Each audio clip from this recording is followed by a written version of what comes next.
Good morning.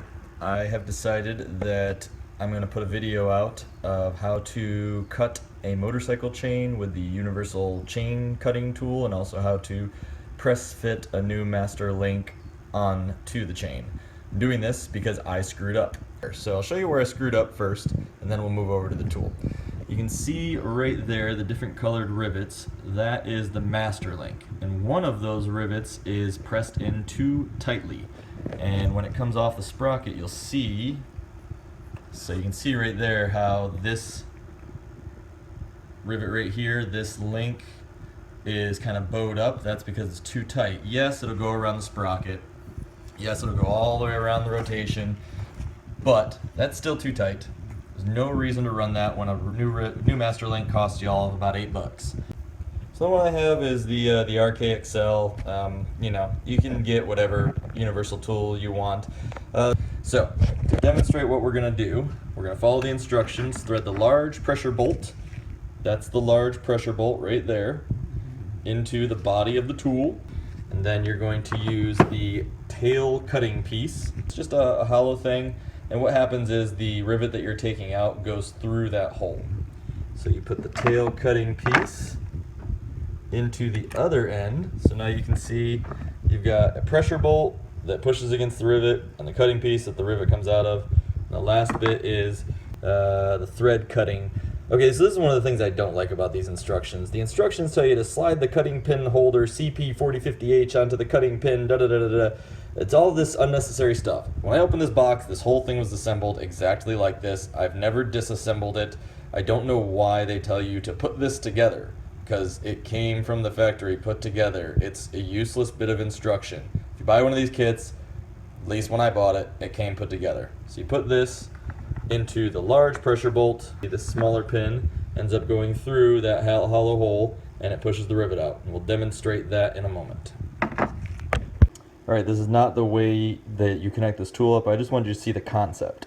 The shank of the rivet, or the stud or the pin of the rivet, all the same thing, go through that hole, and the cutting pin just pushes it straight out. That's all it does. So as you torque it down with the wrench, pushes the shank of the rivet through the tail cutting piece, pops it out. Now we're gonna go do it. You can see my master link right here. Now, word of advice, you're not supposed to cut the master link. In my case, I screwed up in putting the master link on, so I have to cut the master link. So I recommend cutting the master link from this solid side. This is called, the other side is actually a little bit hollow at the end, and you got to put this pin into this solid bit of rivet here, so you don't want to try to push into a hollow bit. You know, it probably won't make a difference, but why not just go with solid on solid rather than solid on hollow? That's the way I think about it. Alright, all you do is you just line up the tail cutting piece with the back side of the rivet. Just hand tighten the pressure bolt on here. Take your 17mm wrench, socket, whichever you have. You're not cranking this down, you're just getting it on there snugly. There we go, it's on there snugly. Now you take your little cutting piece, you thread that into the large pressure bolt. And this is pretty easy to do. If this binds, something else is wrong, don't fight it. So all I'm going to do is, I'm holding the body with my right hand, turning the wrench with my left so that you can see. Obviously it doesn't matter which hand you use. And I can actually feel the rivet shank being pressed through the master link. I actually felt a pop just a moment ago. Because this part's kind of boring. There we go, I just felt it get really loose. I can hand turn it, which means it's popping out the back side. Sure enough, there is my rivet all popped out. Alright, quick word of advice. So you want to make sure that you cut the old link out in such a way that you get two narrow pieces. So like this link of the chain sticks out in front of this one. The master link goes on the outside. So basically you want two inside links. So I'm cutting here, and I'm also going to cut here. I don't want to cut between two large links on a small link, because then I won't be able to put my master link on and my chain will be one link too short. Always double count your links when you're doing a new chain. This one is 105 links long, or 105 pins long, and I counted that like 6 times yesterday to make sure. Okay, let's talk about terminology. So the instructions, if you follow them, you can kind of understand what they want, but it'd be a lot easier if they just used correct terminology for riveting. All right. A rivet consists of a shank or a stud or a pin, whatever you want to call the center section. Normally we call it a shank. A manufactured head. That's because this head of the rivet comes from the factory with this sort of flared out bit on it that holds it into the metal. And then a shop head. Now the shop head is created in normal riveting with rivet gun and bucking bar and whatever else. That's that. With the chain though, all you're doing is you're just taking a little like flared piece and you're putting it in this little hollow bit and you're just flaring it out. All a shop head is a head of a rivet that you form in your shop. So they would just use the terms manufactured head and shop head, I wouldn't have made the mistake I made yesterday, or if I just took my time and read the instructions a little better. Alright, so this is what you do. You take your body of your tool, and you have your pressure bolt in here. You take your flaring piece. These all have part numbers that just, I find it difficult to keep track of TP4060 versus FP56.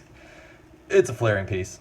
And then you have a little cup piece that goes in the opposite side. And when we have the whole thing put together, which I'll show you in a minute, you're going to put the manufactured head into the cup so that it holds it in place.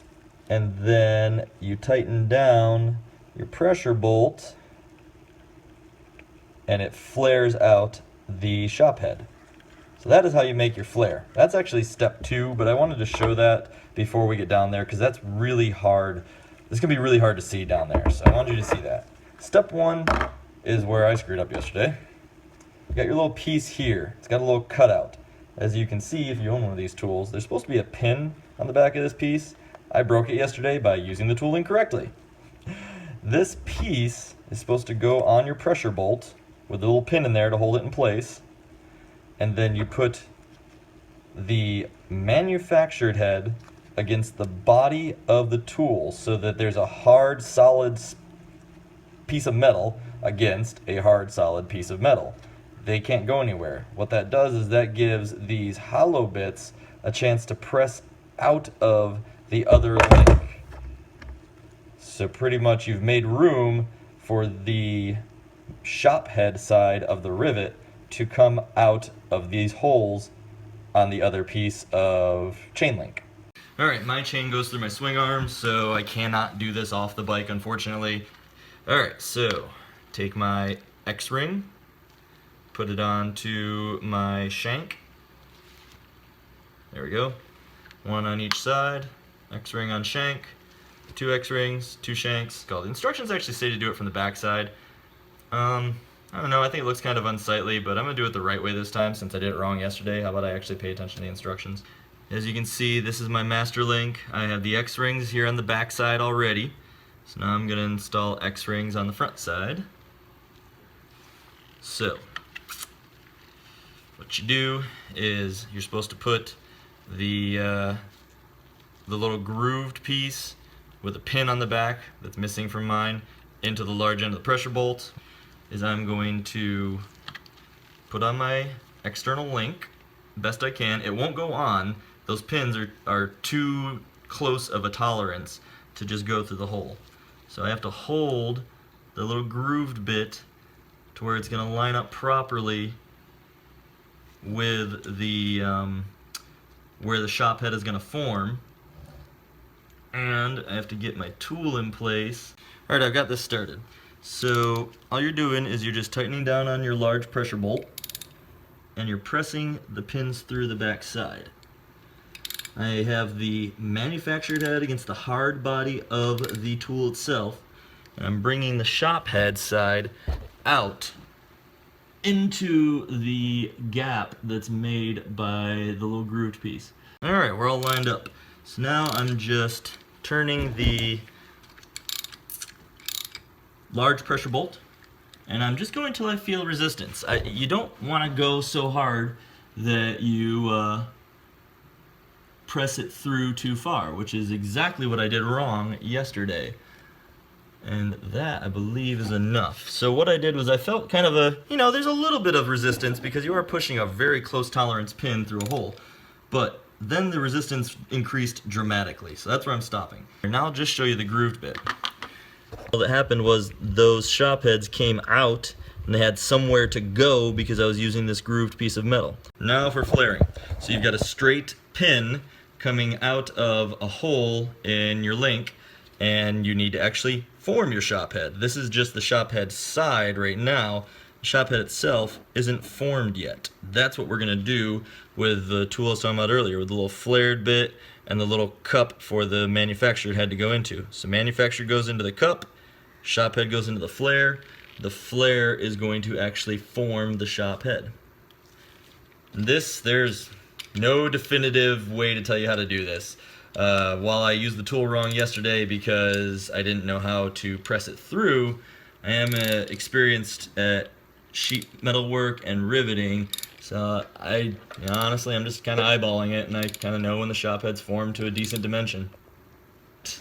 I will tell you, if you go too far, again, you'll make it too tight, and you'll know it. I could probably go a little bit more. There's no harm in pulling off, checking, do it again. Do it right the first time so that you don't have to do it again like I'm doing today. That's pretty good. Let's see how it looks from the top. I still wouldn't mind making that shop head just a little wider. Dimensions for like actual sheet metal riveting are like 1.5 diameter of the shank is your diameter of your shot head, and then you want the height of the head from the metal to be half a diameter. I'm quoting aviation specs because that's what I work with. You're not going to get that with these shop heads, with these rivets. There, you got your unformed head and your formed head. You can see the formed head is on the left, and it's a significantly larger diameter than the unformed head, but it's not like mushroomed flat. There we go. So you can see that the height that it comes from the link on the formed head is now less than the height that it comes from the unformed head. So basically I just made it wider and shorter, but I didn't crush it to a tiny size. And the shop heads I formed are pretty much the same exact diameter as the ones that come, the manufactured heads that come from the actual chain manufacturer.